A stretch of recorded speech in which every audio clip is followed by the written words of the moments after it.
Graças e paz do Senhor seja abundantemente derramada em nossos corações. Já agradeceu ao Senhor por esse dia, de todo o teu coração. Esses momentos de louvor servem muito para isso. Quando nós cantamos, Tu és fiel, Senhor, eu sei que Tu és fiel. E ainda que eu não mereça, permaneces assim, fiel, Senhor meu Deus, fiel a mim. Ai, a gente não merece nada, a gente é muito ruim, Cadu. Né, pastor Abraão? A gente ainda está muito longe de ser de fato o povo que adora o Senhor Espírito em verdade. Se nós observássemos o quanto o Senhor é fiel na nossa vida, se nós observássemos o quanto o Senhor cuida de nós, eu quero até agradecer a Deus e a igreja que tem orado pelo meu joelho. Descobri que a lesão que eu tenho é cirúrgica, mas na segunda-feira que eu vou saber se é uma cirurgia de emergência. Eu acho que não é. Eu acho que não é de emergência, não. Então, segunda a gente vai saber se é cirúrgica. Aliás, eu já sei que é cirúrgica, mas segunda eu vou saber se é de emergência ou não. Mas por que eu estou falando isso? Porque até comentei com o Cadu, né? Eu fui trabalhar ontem, fui trabalhar hoje. E aí as pessoas vêm, chegam para conversar com a gente, coisa e tal. E eu falei uma coisa para uma pessoa essa semana, irmão, de todo o coração. Sabe, eu agradeço a igreja por orar. E uma pessoa virou para mim e falou: você está orando pelo teu joelho? Aí eu falei, sinceramente, não. Mas por quê? Você tinha que ser o primeiro a orar. E eu falei uma coisa, irmãos, que assim, é muito viva para mim. Eu tenho vergonha de pedir as coisas para Deus. Sabe, eu tenho vergonha de pedir as coisas para mim, para o Ricardo, eu tenho vergonha de pedir. De todo o coração. Quando eu olho para a minha vida, cara, quando eu olho para a minha família, sabe, quando eu olho para tudo que Deus, para todas as formas com que Deus abençoa a gente, e a gente não vai muito longe. Ontem estava passando uma reportagem sobre a Cracolândia, e você olha, por exemplo, esse povo sofrendo lá na Ucrânia, e você olha aquela guerra civil que já dura tantos e tantos anos na África. Você pega e fala assim: meu Deus, eu sou muito abençoado. Eu sou muito abençoado. E assim, o joelho vai fazer falta, que eu gosto de pular para lá e para cá aqui no púlpito, né? Mas é só momentâneo, eu creio que daqui a pouco está resolvido, né, Luana? Mas eu agradeço a Deus por todos aqueles que têm orado. Eu oro, mas eu vou ser bem sincero, dificilmente eu fico pedindo as coisas para mim. Eu olho para a minha vida, eu agradeço muito a Deus, eu agradeço muito. Amém? Glória a Deus. Abra sua Bíblia em Neemias, no capítulo 2. Neemias, capítulo 2. Vou ser bem breve hoje, eu nem tenho joelho para ficar estendendo muito. Vou ser bem breve hoje. Neemias, no capítulo 2, nós leremos 2 versículos, versículo 19 e versículo 20. Diz assim: porém Sambalate, o horonita, e Tobias, o servo amonita, e Gesem, o árabe, quando souberam, zombaram de nós e nos desprezaram, e disseram: que é isso que fazeis? Querei rebelar-vos contra o rei? Então lhe respondi: o Deus do céu é quem nos dará bom êxito. Nós, seus servos, nos disporemos e reedificaremos. Vós, todavia, não tendes parte, nem dinheiro, nem memorial em Jerusalém. Deus, em nome do Senhor Jesus, Pai, abençoa, Pai querido, nossos corações nessa hora.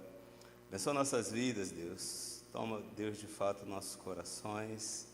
Pai, nós pedimos perdão pelos nossos erros, nossas falhas, nossas dificuldades, porque nessa hora, Deus, nós queremos ouvir a Tua voz.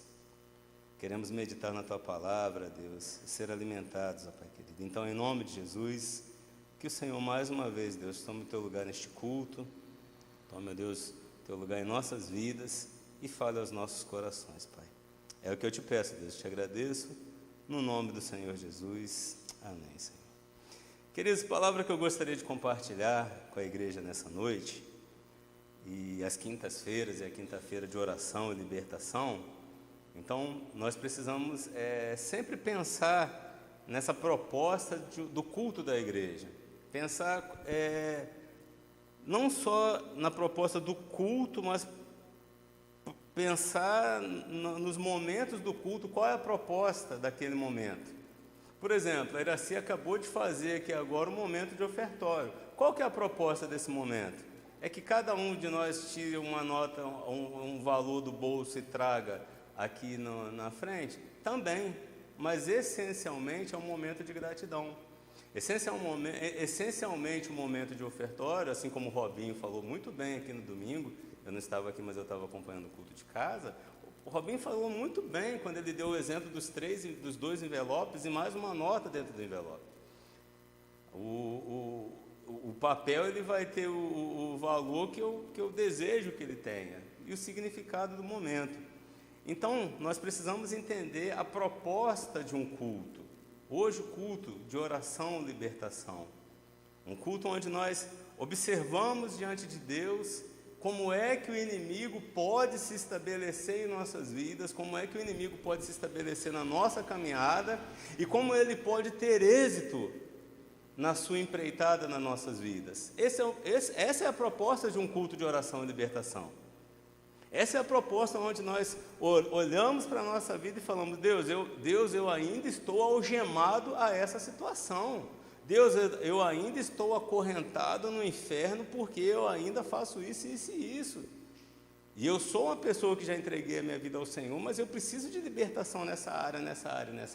E a gente precisa meditar a respeito disso, a gente precisa ter em vista essa proposta que cada culto traz para nossas vidas. Então, quando nós olhamos aqui, querido, nós temos uma ótima palavra quando se trata de oração e libertação. Quando se trata de um momento, irmã Leonira, onde você enxerga a obra de Deus na sua vida, quando você enxerga, irmã Leonira, aquilo que Deus fez na tua existência, aquilo de onde Deus te resgatou, de onde Deus nos resgatou, a obra do Senhor na nossa existência, nós observamos o que o inimigo quer fazer. E nós não podemos esquecer, querido, que o inimigo das nossas almas será sempre o inimigo das nossas almas. Esse texto traz para nós uma verdade, uma experiência, uma verdade, uma lição muito grande. O inimigo, não poucas vezes, ele vai querer entrar sorrateiramente naquilo que Deus te deu, meu irmão. Ele vai querer entrar sorrateiramente aonde Deus te estabeleceu. Ele vai querer entrar das mais variadas formas, das mais variadas maneiras, para roubar aquilo que Deus te deu. E se nós não estivermos atentos, nós acabamos sucumbindo. Quando a gente olha aqui para o livro de Neemias, é interessante que a gente está até conversando aos poucos sobre Neemias lá no nosso grupo do louvor. A gente vê que Neemias ele recebe de Deus uma tarefa muito nobre. Deus toca no coração de Neemias e Neemias é convidado a reconstruir os muros, a cidade de Jerusalém, cidade que havia sido destruída. Jerusalém havia sido levada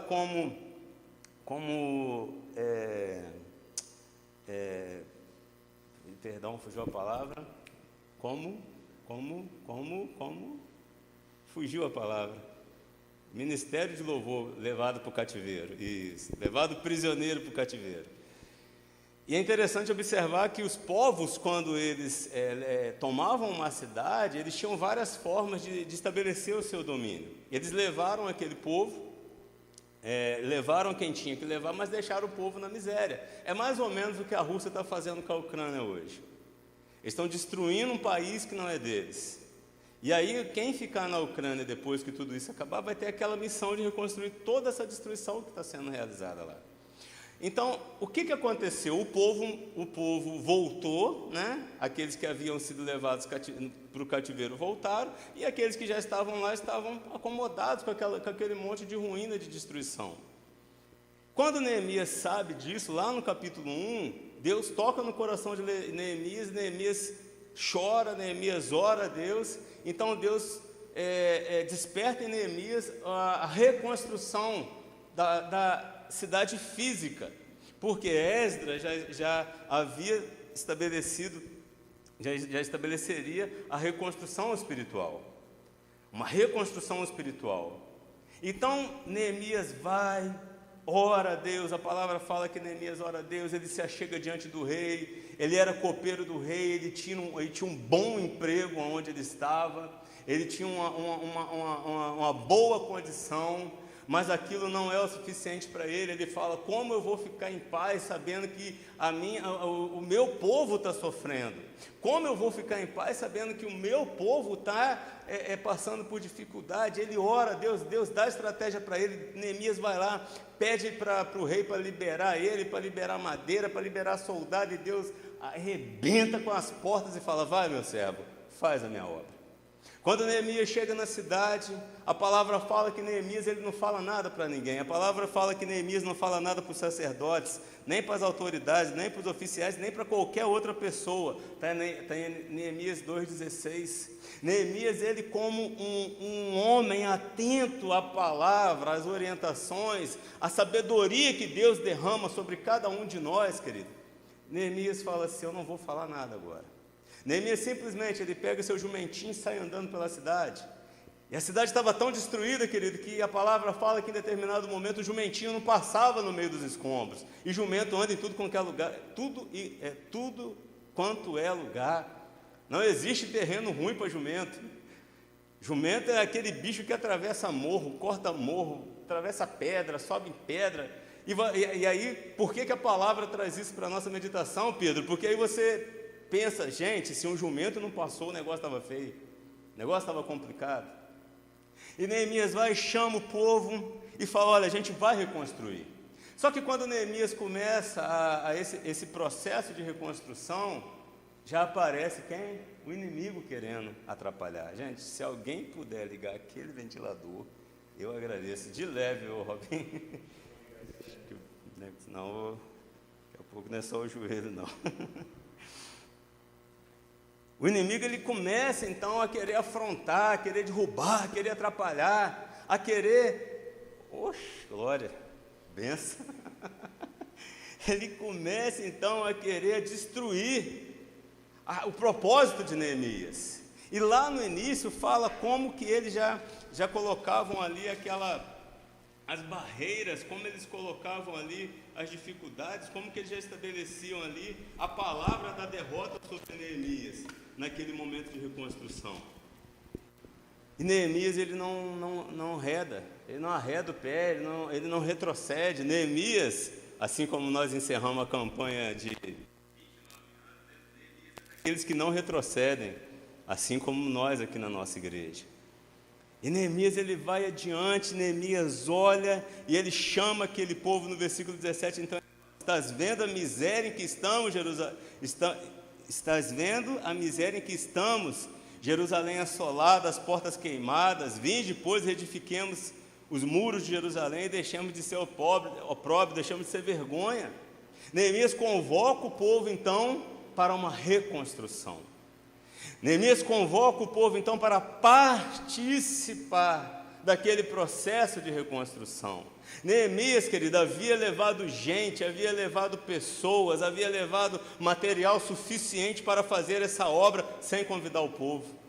Quando você olha para tudo que o rei concedeu a Neemias, tinha trabalhador, tinha madeira, tinha riqueza, tinha um monte de coisa. Neemias, era muito simples Neemias chegar lá e começar a limpar a cidade, começar a reconstruir, começar a fazer a coisa com a própria mão de obra que ele havia levado. Só que ele chama o povo, porque é essencial que o povo participe das coisas que acontecem na casa do Senhor. É essencial que cada um de nós, Pai querido, irmãos queridos, possamos nos dispor a estar trabalhando na casa do nosso Deus, a participar da reconstrução, da reestruturação, da renovação, do fortalecimento, seja qual for o nome que o seu ministério, que a tua vida, que o trabalho da igreja esteja precisando. É necessário que cada um de nós participe. Neemias sabia disso, então Neemias convoca o povo.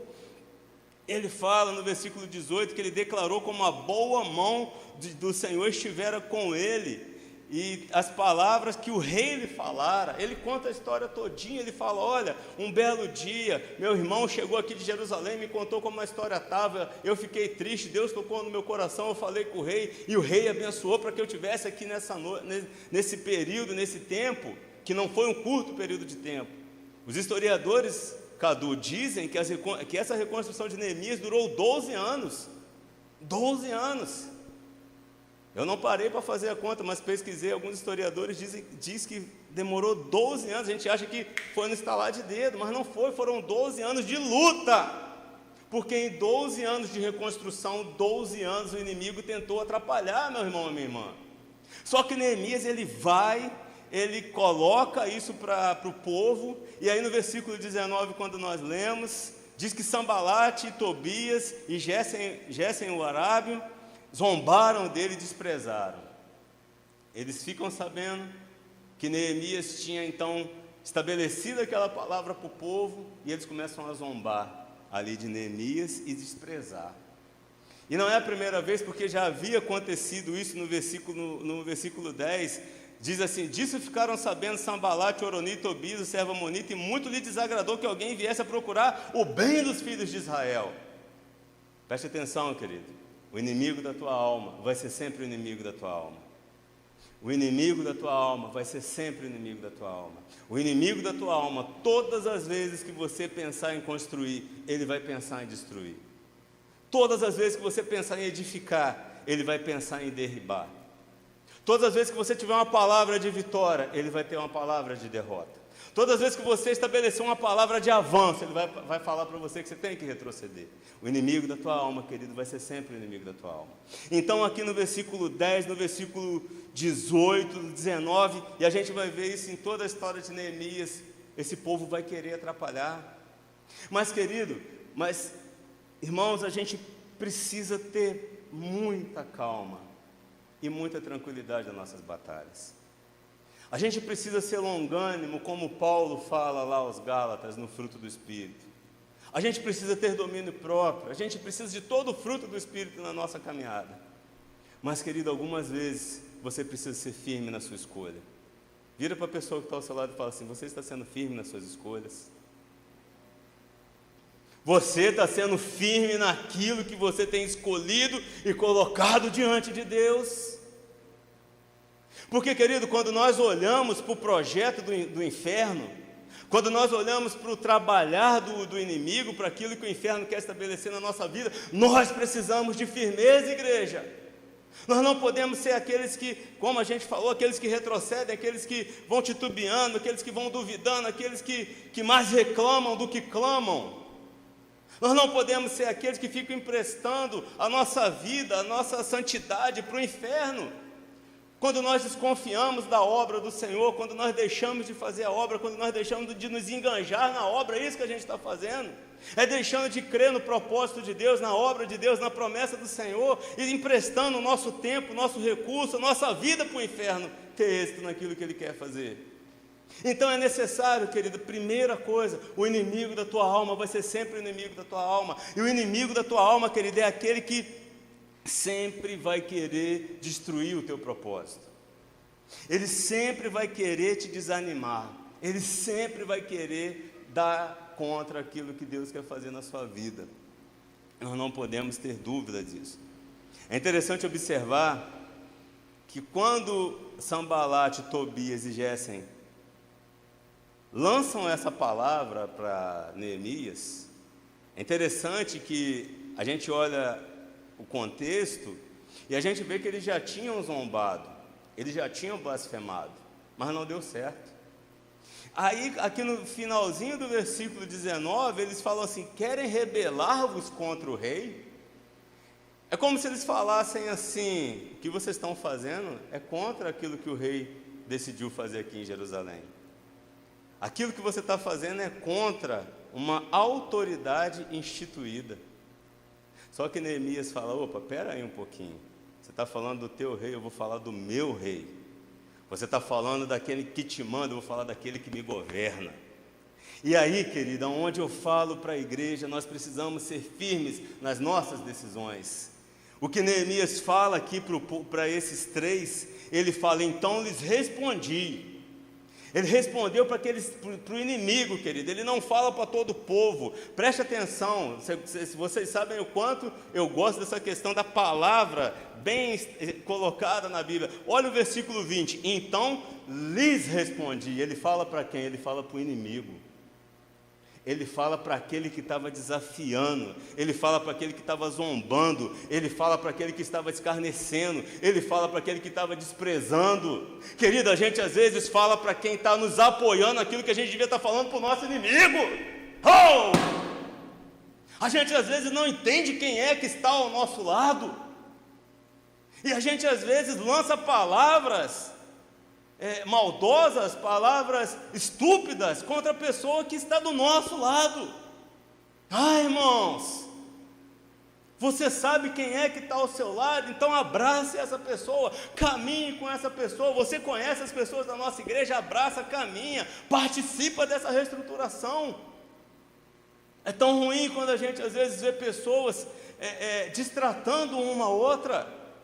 Aqui Neemias ele fala direcionado para o inimigo. Quando ele fala, a palavra fala, então lhes respondi, ele fala, vem cá, vamos ter um tete a tete aqui de homem para homem. Vocês são homens? Então vem cá que eu vou falar um negócio para vocês. E preste atenção no que eu vou te falar. Ele fala assim, o Deus dos céus é quem nos dará bom êxito. A primeira coisa que Neemias fala para o inimigo é falar que o Deus da vida dele está no controle da vida dele. A primeira coisa que ele fala é, preste atenção, ele fala mais ou menos o que Josué falaria: eu não sei quem você vai seguir, eu não sei quem vocês vão servir, eu e minha casa serviremos ao Senhor. Ele fala assim, o Deus dos céus é quem nos dará bom êxito. Ele já mostra credencial de quem é que estava com ele naquela empreitada. Já percebeu, querido, que a gente às vezes se aproxima do inimigo e quer mostrar a nossa credencial? O inimigo vem afrontar e você não coloca Deus na frente. O inimigo vem blasfemar e nós não colocamos Deus na frente. O inimigo vem criar contenda e nós lançamos as nossas credenciais. Porque eu sou pastor, porque eu sou do Ministério de Louvor, porque eu sou... Não é nada, nós não somos nada, é só pela graça de Deus.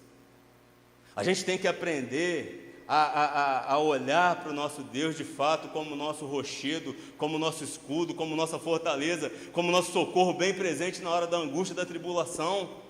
Enquanto nós não entendermos isso, querido, as nossas credenciais serão credenciais deste mundo. Será a sua faculdade, será o teu curso, será seu emprego, será a sua aposentadoria, será o teu salário, será a tua casa, será o seu ganho. Quantas vezes, querido, o inimigo vem nos afrontar e antes de colocar a Deus na jogada, a gente pensa no nosso salário. O inimigo te afronta todo final de mês falando que não vai dar. Ele me afronta, por que ele não te afronta? O inimigo te afronta toda semana falando que você não vai dar certo. O inimigo te afronta toda vez que você estabelece um plano e raríssimas vezes, raríssimos cristãos de fato colocam Deus na frente como credencial.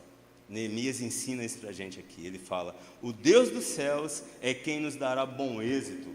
É o meu Deus, é o teu Deus, querido, é o Deus que governa a igreja, que fará com que nós tenhamos êxito, sucesso, que nós sejamos bem-sucedidos na nossa caminhada.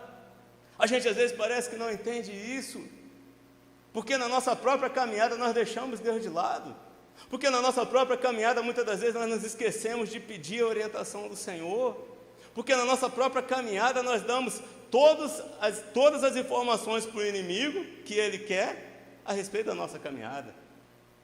A gente precisa começar a ficar mais esperto, igreja. Ele fala, primeira informação que ele dá, o Deus dos céus é quem nos dará bom êxito. E ele vem numa segunda informação, ele fala, nós, seus servos, nos disporemos e reedificaremos. Rapaz, só isso aqui já dava um outro aniversário de libertação. Só isso aqui já dava um outro aniversário da libertação. Porque quando ele fala, nós, seus servos, quem quem é servo do Senhor? Quem é servo do Senhor? Quem é aquele que de fato é servo? Quem é aquele que de fato sabe que é governado pelo Espírito Santo? Quem é aquele que de fato sabe que tudo o que faz na sua vida é para a glória de Deus? Eu não ouso levantar a mão diante dessas perguntas, de jeito nenhum. Porque eu sei a caminhada que eu ainda tenho que trilhar, o tanto que eu ainda tenho que melhorar, o tanto que eu ainda tenho que avançar na minha vida como cristão. Mas Neemias fala: nós, seus servos, nos disporemos e reedificaremos. Queridos, para quem que Neemias continua falando essa palavra? Para quem que Neemias continua falando essa palavra? Para o inimigo. É diferente, querido, quando você, no teu momento de oração, se humilha diante de Deus e fala igual o apóstolo Paulo falava: eu sou o último da fila. Né, Robinho? Eu não sirvo para nada.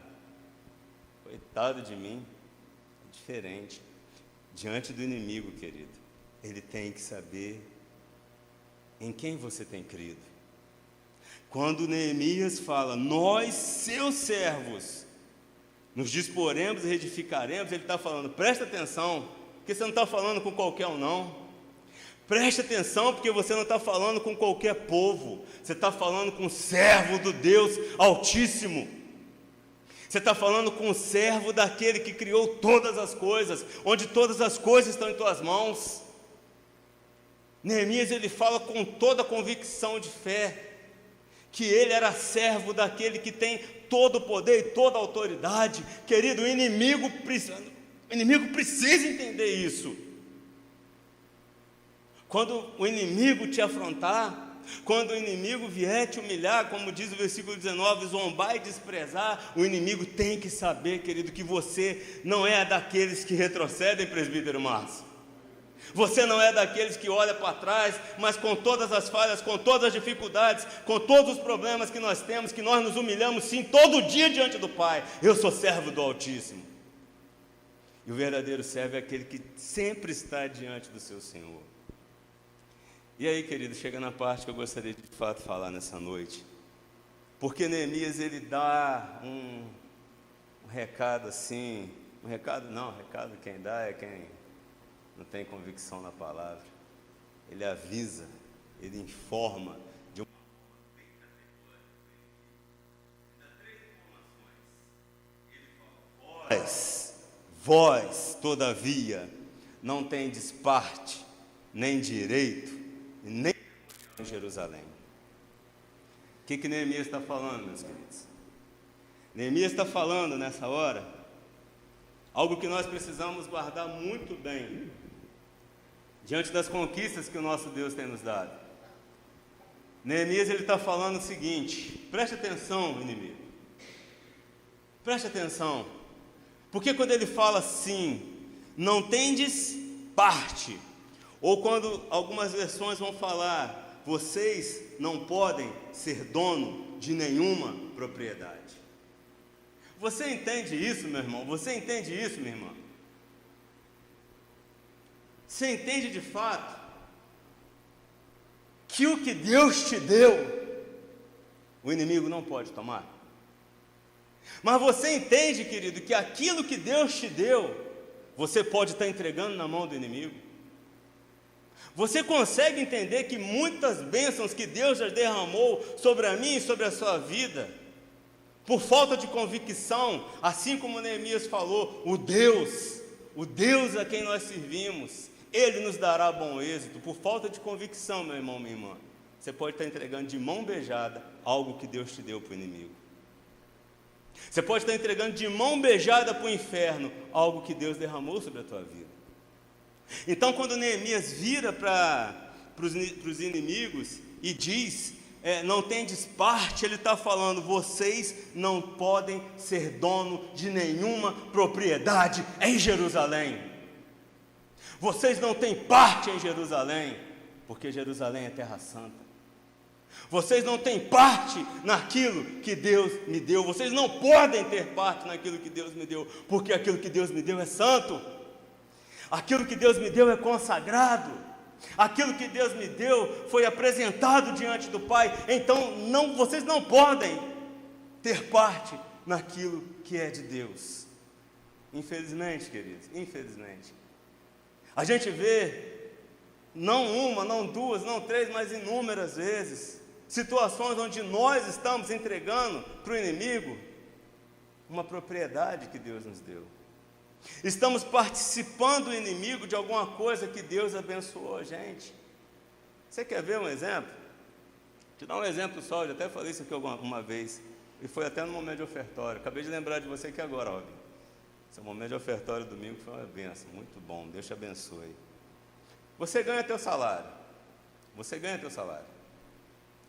Você paga a internet da tua casa. Você ganhou seu salário. Quem te deu seu salário? Foi seu patrão ou foi Deus? Quem te deu seu salário? Foi seu patrão ou foi Deus? Quem te deu seu salário? Foi seu patrão ou foi Deus? Deus. Se Deus não quisesse, nem trabalhando tu estava. Então, primeiro Crônicas vai falar que tudo vem das mãos de Deus. Primeiro Crônicas 29, de 11 a 16. Vai falar que Deus é o Senhor de todas as coisas e tudo que vem para mim, tudo que vem para ti, querido, é bênção de Deus.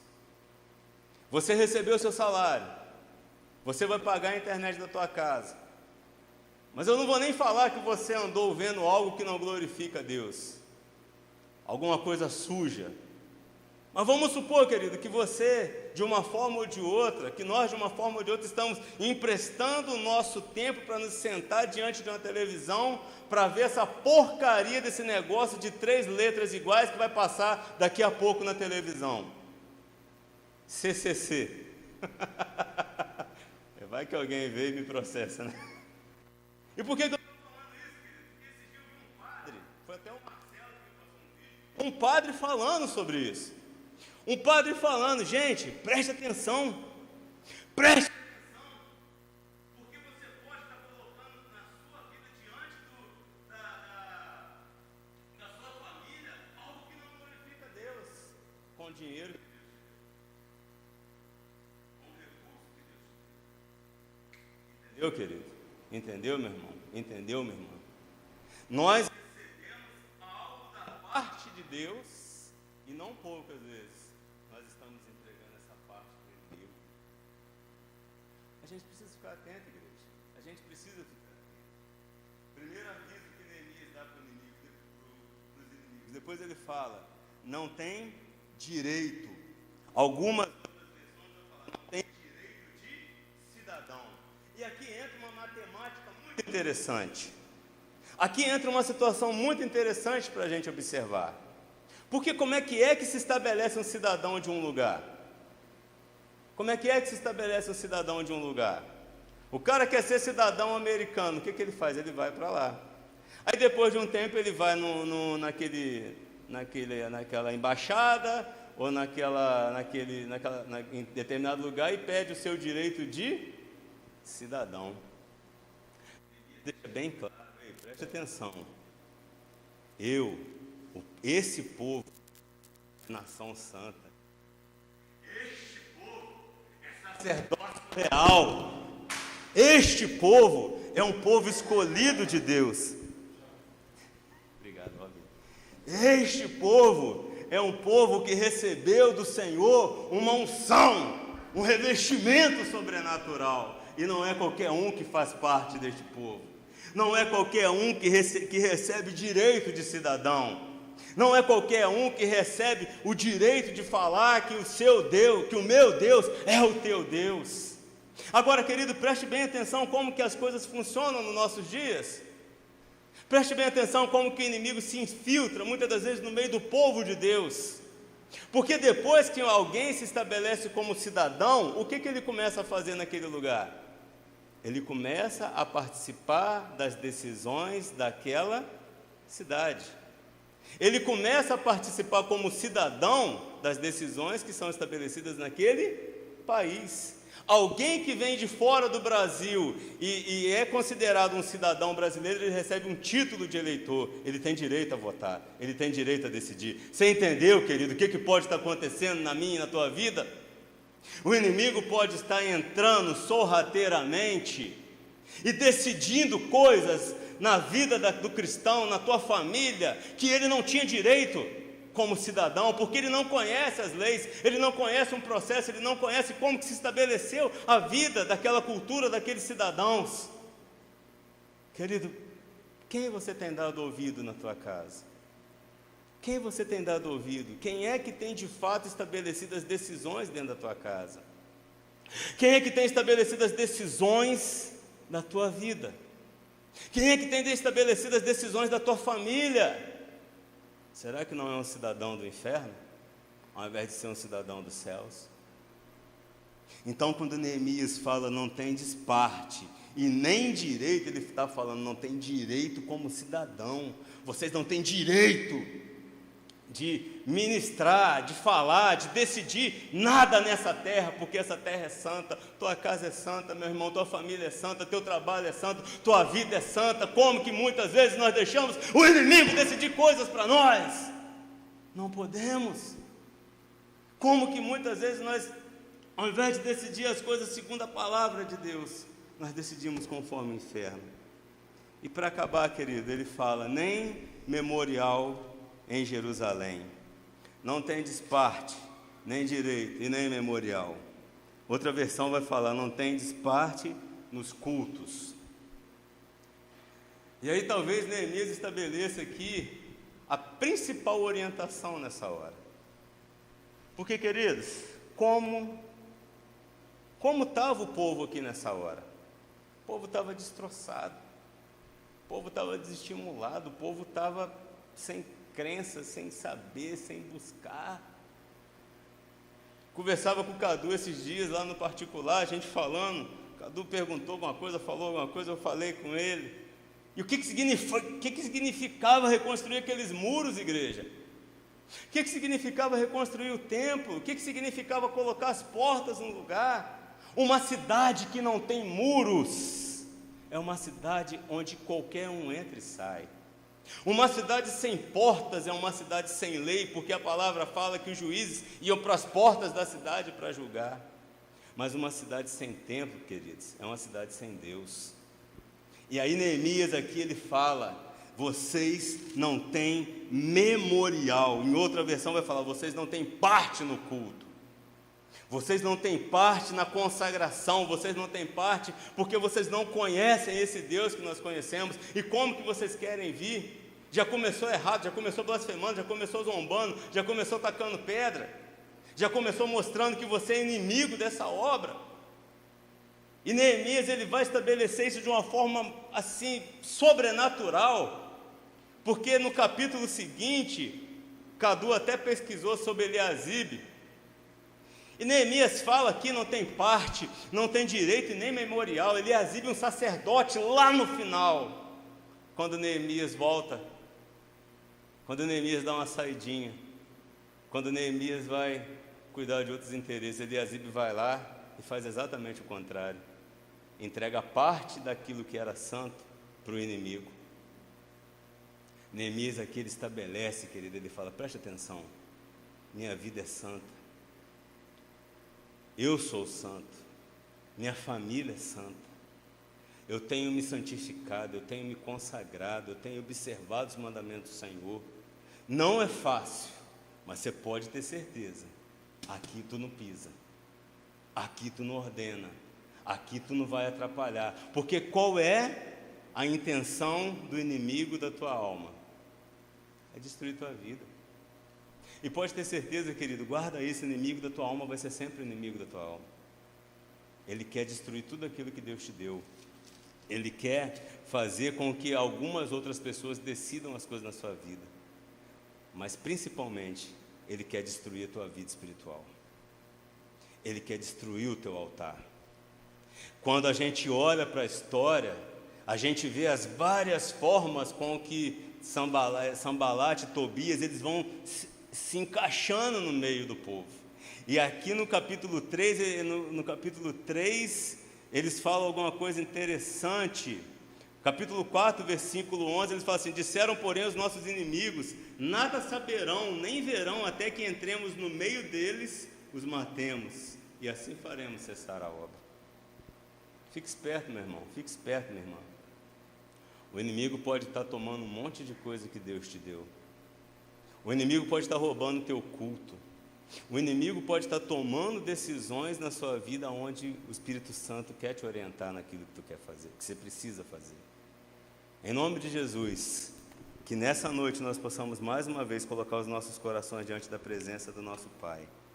Que a gente possa ter essa visão de que o inimigo a todo instante ele vai querer mesmo se infiltrar, mas ele não pode ter parte, ele não pode ser dono de nada que o Senhor te entregou, porque tudo que Deus te entregou é santo. Vamos nos colocar de pé em nome de Jesus?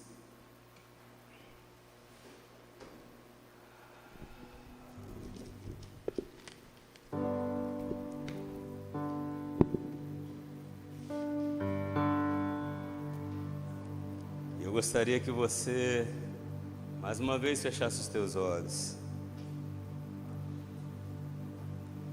Gostaria que você, mais uma vez, fechasse os teus olhos e começasse a meditar nessa palavra. O que Deus te deu, querido? Qual foi a bênção? Quais foram, quais serão as bênçãos que Deus te dará? Será que você já chegou diante do inimigo? Será que no seu momento de oração, será que no seu momento de consagração você já chegou diante do inimigo?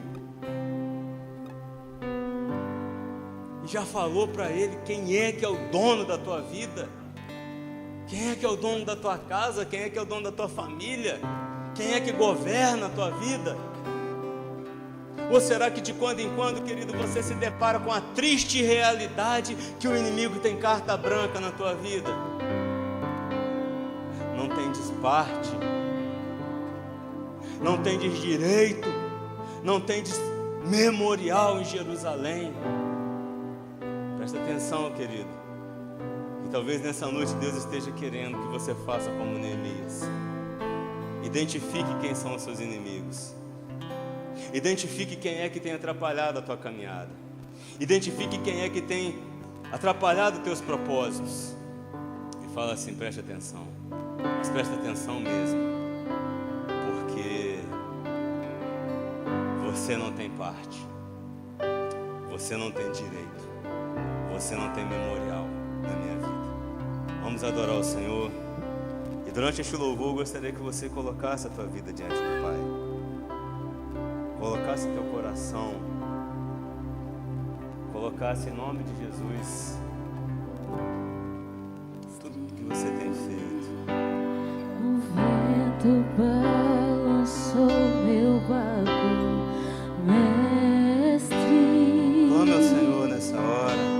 Estou à beira de naufrágio. Fala, é Deus. Mestre, Me humilho diante de Ti. Fala isso com Deus. será que não vê? Porque Deus, eu reconheço que eu tenho falhado. Será que eu vou? Eu reconheço, Deus, que tantas bênçãos que o Senhor me deu, eu perdi para o inimigo. Sim, Tantas bênçãos, Pai, que o Senhor derramou sobre a minha casa, sobre a minha vida, sobre a minha família. Oh, Pai querido, em algum momento da minha caminhada eu não consegui, Deus. Eu não consegui entender que aquilo era uma bênção tua e pus tudo a perder, Senhor. Ah, Deus, tem misericórdia, Deus. lembro que estás logo ali Na proa do meu na barco. proa do meu Oh, Deus. barco a dormir. Nós sabemos que nós não estamos sós, ó Eu Deus. sei que não estou E só. nós cremos, Deus, E já posso crer que o amanhã, aleluia, vai ser bem melhor. Tu és o nosso Só Deus. porque estás Estás comigo, Aleluia! posso clamar. Eu acredito que eu não vou naufragar. porque estás comigo, eu posso clamar. Já tenho fé pra descansar nas ondas de um bravo mar. Sim, eu posso clamar. Mestre, vem me ajudar. Você pode clamar, meu irmão. Você pode clamar, meu irmão. Quando nós enxergamos o quanto nós podemos ter dado espaço para o inimigo na nossa vida, essa é a hora de clamar. Essa é a hora de clamar. Clamar por socorro, clamar por restauração, clamar por renovo, clamar por uma reconstrução de Deus na minha e na tua vida. Eu gostaria que você abrisse teus lábios nessa hora. Vou convidar o presbítero Márcio para vir aqui à frente. Clamar, nós vamos clamar junto com a igreja nessa hora. E você vai colocar diante de Deus, querido, em nome do Senhor Jesus. E vai falar: Deus, eu entendo, Deus, que por falta de sabedoria, o inimigo tem tido parte, Deus. O inimigo tem tido direito, o inimigo tem sido lembrado na minha vida espiritual. Mas eu clamo nessa hora pelo teu socorro, Deus. Eu clamo nessa hora pela tua restauração. Vamos clamar, comece a abrir teus lábios nessa hora. Eu sei. Comece a abrir teus lábios nessa hora. Comece a abrir teus lábios nessa hora e clamar ao teu Deus. Clamar ao nosso Deus. E comece também a colocar o inimigo no lugar dele. E falando: preste atenção, porque aquilo que Deus me deu, que é santo, e de forma nenhuma eu entregarei para o inimigo, em nome de Jesus. Eu acredito que eu não vou naufragar. Só porque estás comigo eu posso clamar.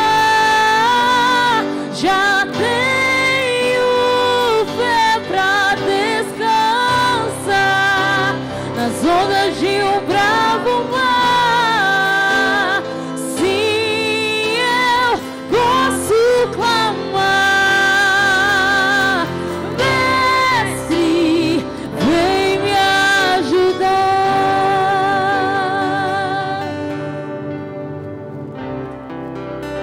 Aleluia, Senhor. Louvado seja o teu nome, Senhor Deus.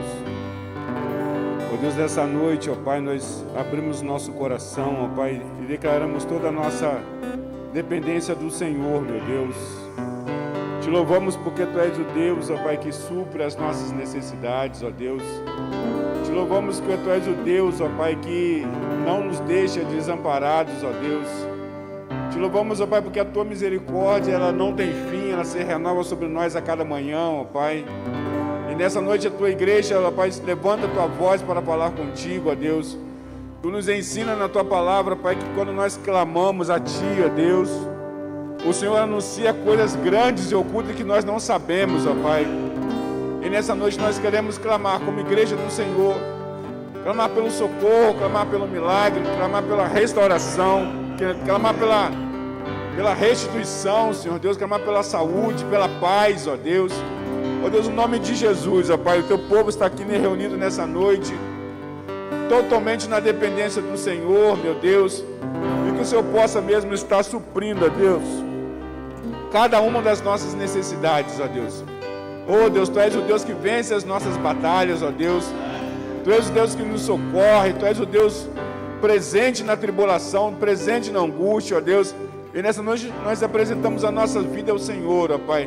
Na dependência do Senhor, nós cremos no Teu poder, cremos na Tua palavra, Pai.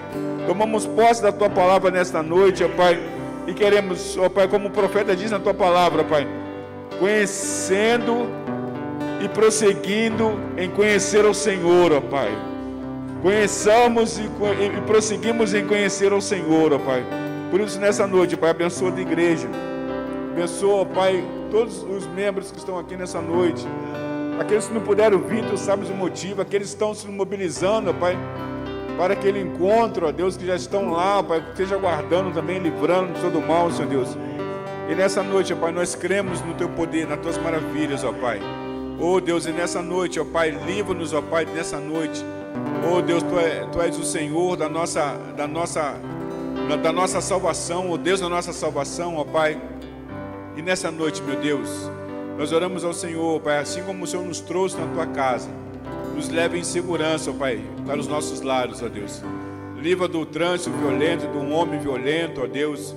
Oh Deus, em nome de Jesus, ó Deus, abençoa a agenda da Tua igreja, nossos pastores, ó Pai, e líderes, ó Deus. E nessa noite visita, Pai, aqueles que estão enfermos, ó Deus, em nome de Jesus. Visita aqueles que não puderam vir por alguma possibilidade, ó Pai, na vida física e também na vida espiritual, Senhor Deus. Nós Te louvamos, nós Te adoramos, ó Deus. Renova as nossas forças físicas e espirituais, ó Pai, nessa noite, para a glória do Senhor. E assim nós agradecemos ao Senhor por tudo que o Senhor tem feito, por tudo que o Senhor vai fazer e pelas Tuas promessas que vão se cumprir sobre a nossa vida, sobre a nossa casa, sobre a nossa família, ó Deus. E mais uma vez queremos declarar, ó Deus, que em todas as coisas o Senhor nos faz vencedor. A Tua palavra diz, ó Pai, que nada pode nos separar do Teu amor, ó Pai. E em tudo o Senhor nos faz, em todas as coisas o Senhor nos faz mais que vencedor. Que nós possamos estar experimentando a vitória do Senhor. Que nós possamos estar experimentando, ó Pai, o milagre do Senhor. Possamos ver a cada dia a providência do Senhor. Nesse mundo, ó Pai, nesse século, ó Deus, nesse século conturbado, nesse século, Pai, de confusões. Tu és a nossa paz, Tu és a nossa alegria, ó Pai. Por isso, ó Pai, nos guarda, nos livra, ó Pai, e possamos ter um final de semana, essa semana santa, ó Deus, esse mês santo, ó Deus, na Tua presença, e alegrando, exaltando o Teu coração, porque Tu és o Deus digno de receber todo louvor, toda honra, toda glória, seja dada somente a Ti, no nome de Jesus. Amém, aleluia, glórias a Deus. A vitória é nossa pelo sangue de Jesus. A vitória é nossa pelo sangue de Jesus. A vitória é nossa pelo sangue de Jesus.